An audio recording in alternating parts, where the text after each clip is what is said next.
दोस्तों नमस्कार, हाजिर है एक बार फिर से आज की बड़ी और ताजा खबरों के साथ। बस आपसे निवेदन है कृपया वीडियो को लाइक कर दें, चैनल को सब्सक्राइब कर लें और घंटी बटन जरूर दबा दें। पहली बड़ी खबर है, अखिलेश यादव ने बीजेपी पर बोला बड़ा हमला। बोले जो भाजपा का नहीं उसी पर चल रहा बुलडोजर, मुसलमानों को डरा रही बीजेपी। आपको बता दें कि सपा प्रमुख अखिलेश यादव ने एक बार फिर बुलडोजर को लेकर योगी सरकार पर बड़ा हमला बोला है। अखिलेश यादव ने कहा कि बुलडोजर केवल उन्हीं लोगों पर चल रहा है जो भाजपा के नहीं है। आजम खान को लेकर भी अखिलेश यादव ने भाजपा पर बड़ा हमला बोला है। आजमगढ़ में पूर्व मंत्री दारा सिंह चौहान के घर उनकी माता के निधन पर शोक संवेदना जताने पहुंचे अखिलेश यादव ने मीडिया से बातचीत में कहा कि सरकार लगातार आजम खान को किसी न किसी मामले में फंसाने का प्रयास कर रही है, लेकिन मुझे कोर्ट से पूरी उम्मीद है जल्द ही आजम खान साहब रिहा होंगे। अखिलेश यादव ने कहा कि सरकार बुलडोजर चलाकर डराना चाहती है, खासकर मुसलमान भाइयों के दिल में डर पैदा करने के लिए इस तरीके की कार्रवाई की जा रही है जो उनके दल के नहीं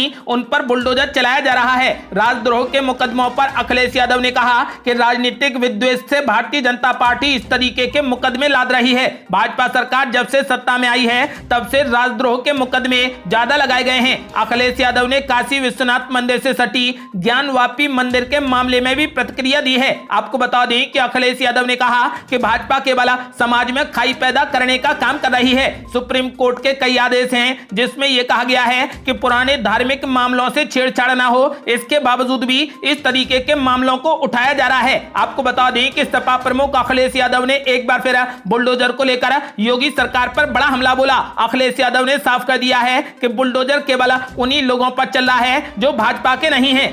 और ये बड़ी खबर, टीएमसी नेता अभिषेक बनर्जी ने बीजेपी पर बोला बड़ा हमला। कहा बीजेपी की सरकार को उखाड़कर फेंक देंगे। लोकसभा चुनाव को लेकर कर दिया बड़ा दावा। आपको बता दें कि तृणमूल कांग्रेस के राष्ट्रीय महासचिव अभिषेक बनर्जी असम के दौरे पर हैं, जहां गुवाहाटी में उन्होंने पार्टी नेताओं और कार्यकर्ताओं को संबोधित किया। इस दौरान उन्होंने मौजूदा बीजेपी सरकार पर जमकर हमला बोला। अभिषेक बनर्जी ने कहा कि हम असम में आए हैं और बीजेपी की सरकार को यहां से उखाड़कर फेंक देंगे। अभिषेक बनर्जी ने पार्टी कार्यकर्ताओं के बीच में कहा कि हम सब कांग्रेस को छोड़कर आए हैं। क्यों आए हैं? अगर आपको बीजेपी के साथ लड़ना है तो ट्विटर फेसबुक पर नहीं, जमीन पर लड़ना होगा। सड़क पर लड़ाई लड़नी पड़ेगी। टीएमसी और कांग्रेस में यह फर्क है कि पिछले 8 साल में कांग्रेस बीजेपी के सामने हार रही है और टीएमसी बीजेपी को हरा रही है। अगले 2 साल में हर बूथ पर टीएमसी का कार्यकर्ता होगा और बीजेपी को हरा देंगे। टीएमसी नेता ने दावा कर दिया है कि 2024 लोकसभा चुनावों में 14 सीटों में से 10 सीटें टीएमसी को मिलेंगी। बीजेपी पर हमला बोलते हुए अभिषेक बनर्जी ने कहा कि ये लोग कह रहे हैं कि हिंदू खतरे में हैं, मुस्लिम खतरे में हैं। मैं कहता हूं कि धर्म का चश्मा उतार कर देखो, पूरा हिंदुस्तान खतरे में है। कांग्रेस और बीजेपी में लड़ाई नहीं हो सकती है। बीजेपी से उसी की तरह लड़ना होगा, उसी भाषा में जवाब देना होगा। धर्म के नाम पर, संप्रदाय के नाम पर देश को बांट कर अपनी राजनीति कर रहे हैं। उन्होंने पूछा कि राजनीति धर्म के नाम पर होनी चाहिए या विकास के नाम पर होनी चाहिए। असम का जिक्र करते हुए टीएमसी नेता अभिषेक बनर्जी ने कहा कि असम दिल्ली का रिमोट कंट्रोल नहीं बनना चाहिए। डबल इंजन सरकार का यह मतलब है कि यहां भी चोरी करेंगे, दिल्ली में भी करेंगे। विपक्ष में रहेंगे तो पकड़ेंगे, लेकिन जो भी बीजेपी में जाएंगे हरिश्चंद्र हो जाएंगे। हम डरते नहीं हैं, जिसे जो उखाड़ना है उखाड़ ले। आपको बता दें कि अभिषेक बनर्जी ने साफ कर दिया है कि इस बार बीजेपी को उखाड़कर फेंक देंगे। और ये बड़ी खबर, राज ठाकरे को मिली जान से मारने की धमकी। मनसे नेता ने गृह मंत्री को दे दी चेतावनी। कहा अगर उन्हें कुछ हुआ तो जलेगा महाराष्ट्र। ये आपको बता दें कि महाराष्ट्र की राजनीति में इन दिनों लाउड स्पीकर को लेकर बयानबाजी काफी तेज है। इस बीच लाउड स्पीकर पर अजान के विरोध में हनुमान चालीसा का पाठ करने की अपील करने वाले मनसे प्रमुख राज ठाकरे को धमकी भरा पत्र मिला है। इसके बाद महाराष्ट्र नवनिर्माण सेना के नेता बाला नंदगांवकर ने बुधवार को महाराष्ट्र के गृह मंत्री दिलीप वालसे पाटिल से मुलाकात की। उन्होंने इसके खिलाफ कार्रवाई करने की मांग की है। मनसे नेता बाला नंदगांवकर ने गृह मंत्री दिलीप वालसे पाटिल से मुलाकात के बाद बताया कि गृह मंत्री ने इस मामले में पुलिस कमिश्नर से वार्ता करने की बात कही है। उन्होंने कहा कि गृह मंत्री ने इस बारे में कार्रवाई का भी आश्वासन दिया है। इस दौरान मनसे नेता ने कड़ी चेतावनी भी दी है। उन्होंने कहा कि उन्हें इस मामले में जो करना हो करें, लेकिन अगर राज ठाकरे को कुछ भी हो गया तो महाराष्ट्र को जला देंगे।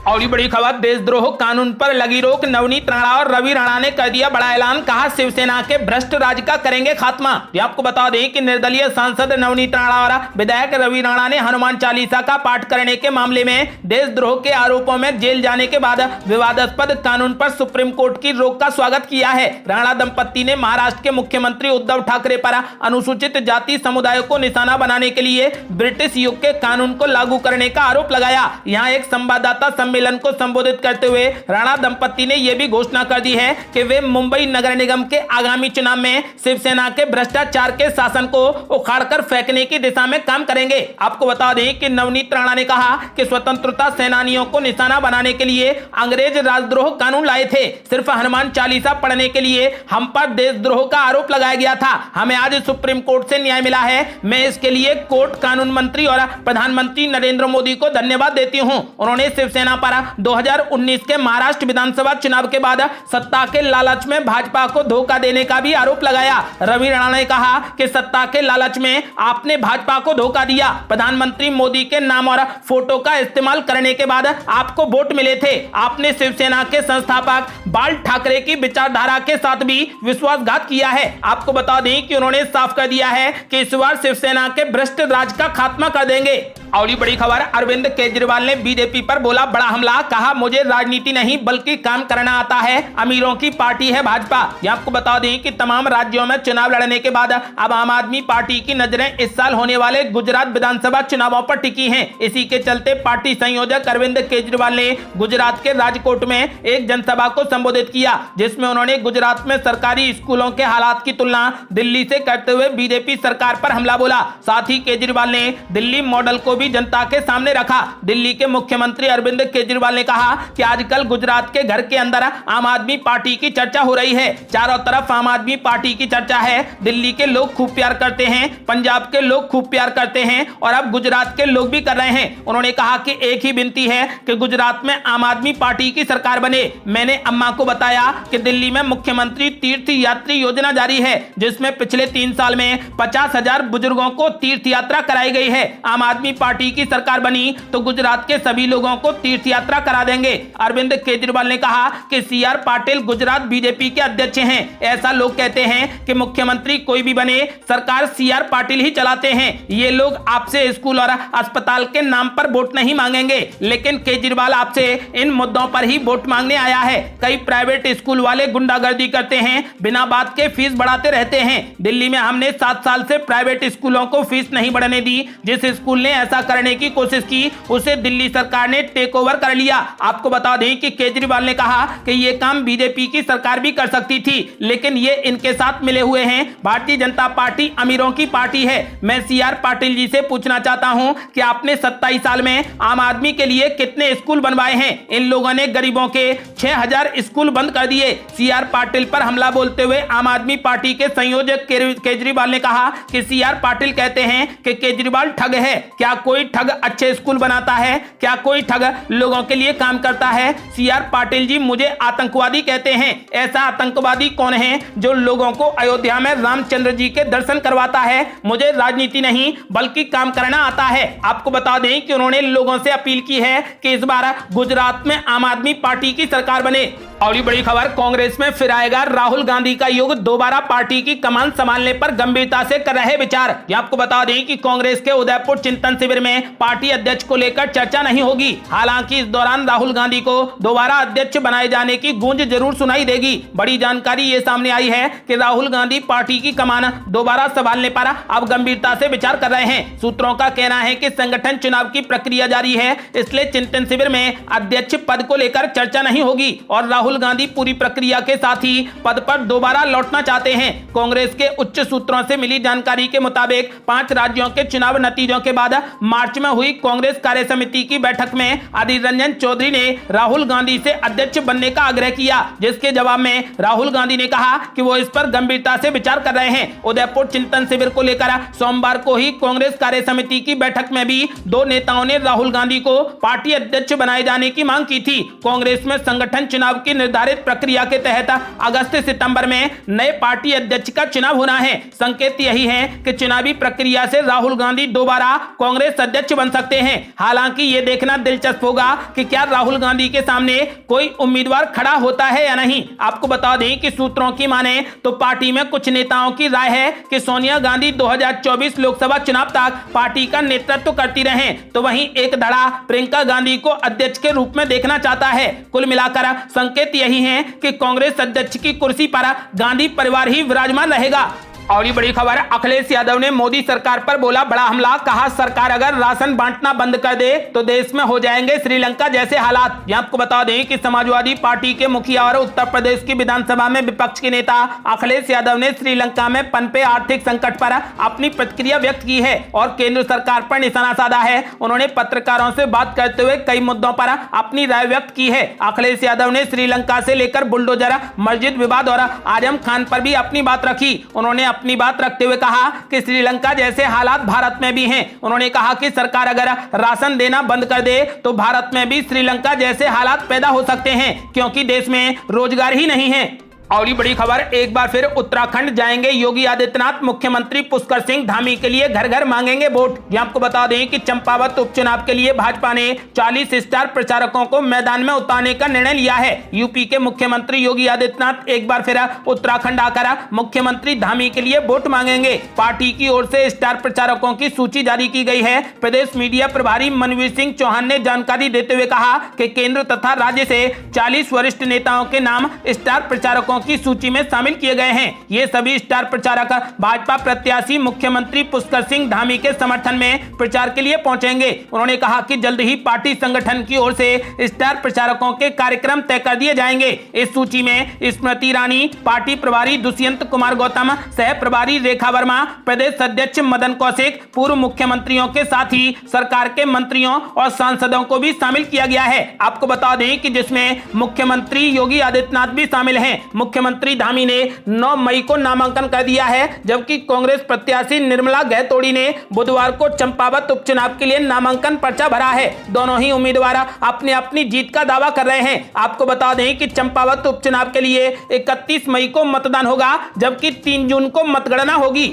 और ये बड़ी खबर, प्रशांत किशोर ने कांग्रेस पर बोला बड़ा हमला। कहा विपक्ष में रहना नहीं जानती कांग्रेस, कुछ भी सुनने को तैयार नहीं होते नेता। ये आपको बता दें कि कांग्रेस के साथ लंबी चली बातचीत के बाद भी उसके साथ न जाने वाले प्रशांत किशोर ने अब उसके बारे में अहम टिप्पणी की है। प्रशांत किशोर ने कांग्रेस को लेकर कहा कि उसके नेता ये मानते हैं कि सरकार को लोग खुद ही उखाड़ फेंकेंगे और उन्हें सत्ता मिल जाएगी। उन्होंने कहा कि कांग्रेस लंबे समय तक सत्ता में रही है और उसे विपक्ष में रहना नहीं आता है। उन्होंने कहा कि मैं देखता हूं कि कांग्रेस के लोगों में एक समस्या है कि वे मानते हैं कि हमने लंबे समय तक देश में शासन किया है और जब लोग नाराज होंगे तो सरकार को उखाड़ फेंकेंगे और फिर हम आ जाएंगे। वे कहते हैं कि आप क्या जानते हैं, हम सब कुछ जानते हैं और लंबे समय तक सरकार में रहे हैं। आपको बता दें कि प्रशांत किशोर ने इंडियन एक्सप्रेस के कार्यक्रम ई अड्डा में बातचीत करते हुए कहा कि कांग्रेस देश में एक मुख्य विपक्षी दल है जो दशकों तक सत्ता में रही है, लेकिन उसे यह सीखना होगा कि विपक्ष में कैसे रहा जाता है। आप ये कह के नहीं बच सकते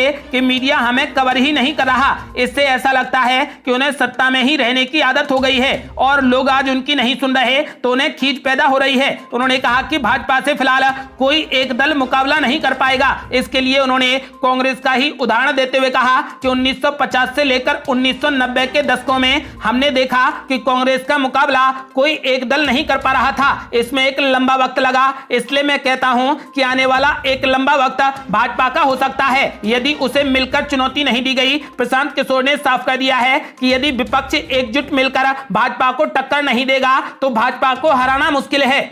और ये बड़ी खबर, तजिंदर बग्गा ने अरविंद केजरीवाल को दे दिया खुला चैलेंज। कहा चाहे मेरे खिलाफ 1000 केस दर्ज कर दो, लेकिन मैं सवाल पूछना बंद नहीं करूंगा। ये आपको बता दें कि भाजपा नेता तजिंदर पाल सिंह बग्गा ने कहा कि उन्हें पंजाब पुलिस ने एक आतंकवादी की तरह गिरफ्तार किया था, क्योंकि उन्होंने आम आदमी पार्टी प्रमुख और दिल्ली के मुख्यमंत्री केजरीवाल से गुरु ग्रंथ साहिब बेअदबी मामले, ड्रग माफिया और खालिस्तानी अलगाववादियों के खिलाफ कार्रवाई करने के अपने वादों के बारे में पूछा था। बग्गा ने कहा कि मैं केजरीवाल से तब भी सवाल पूछना जारी रखूंगा जब मेरे खिलाफ 1 या फिर 1000 मामले दर्ज हो जाएं। आपको बता दें कि अपनी नाटकीय गिरफ्तारी के बाद पहली प्रेस कॉन्फ्रेंस करते हुए भाजपा नेता तजिंदर बग्गा ने कहा कि वो अरविंद केजरीवाल से उन लोगों के खिलाफ कार्रवाई करने के अपने वादे के बारे में सवाल पूछना जारी रखेंगे जिन्होंने गुरु ग्रंथ साहिब का अपमान किया था। दिल्ली भाजपा कार्यालय में बग्गा ने कहा कि मैं केजरीवाल से तब भी सवाल पूछना जारी रखूंगा जब मेरे खिलाफ 1000 मामले दर्ज हो जाएंगे।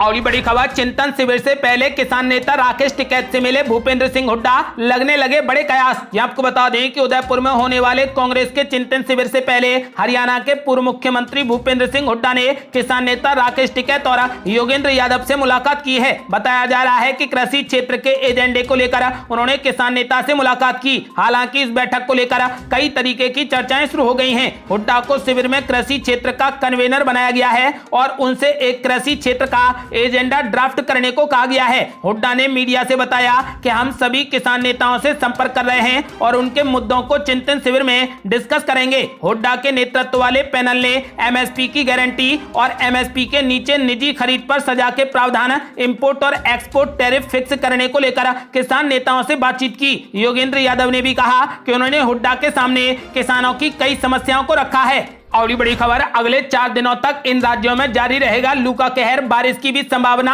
आईएमडी ने जारी किया अलर्ट। ये आपको बता दें कि पूरे देश में तेज गर्मी के साथ हीट वेव का कहर जारी है। दिल्ली, राजस्थान, महाराष्ट्र, उत्तर प्रदेश, पंजाब, हरियाणा, बिहार और मध्य प्रदेश सहित अन्य राज्यों में पारा 44 से 45 डिग्री के आसपास बना हुआ है। मौसम विभाग ने बताया कि यह स्थिति अगले 4 से 5 दिनों तक बनी रह सकती है। वरिष्ठ वैज्ञानिक आर.के. जेनामणि ने कहा कि राजस्थान और महाराष्ट्र के कुछ हिस्सों में अगले 4 से 5 दिनों तक, मध्य प्रदेश में अगले 3 दिनों तक लू का प्रकोप रहेगा। दिल्ली और उसके आसपास भी 3 से 4 दिनों में कोई राहत के आसार नहीं है। आपको बता दें कि वरिष्ठ आईएमडी वैज्ञानिक आर.के. जेनामणि ने कहा कि दिल्ली, पंजाब और हरियाणा में हीट वेव की स्थिति 13 से 14 मई तक बनी रहेगी। ये थी अब तक की बेहद बड़ी खबरें। यदि आप भी चाहते हैं कि भारत जल्द से जल्द कोविड मुक्त हो जाए तो इस वीडियो को लाइक कर अपनी राय हमें कमेंट बॉक्स में जरूर दें। यदि आपने अभी तक हमारे चैनल को सब्सक्राइब नहीं किया है तो कृपया चैनल को सब्सक्राइब कर घंटी बटन जरूर दबा दें। जल्दी मिलते हैं बड़ी अपडेट के साथ, तब तक के लिए जय हिंद, जय भारत।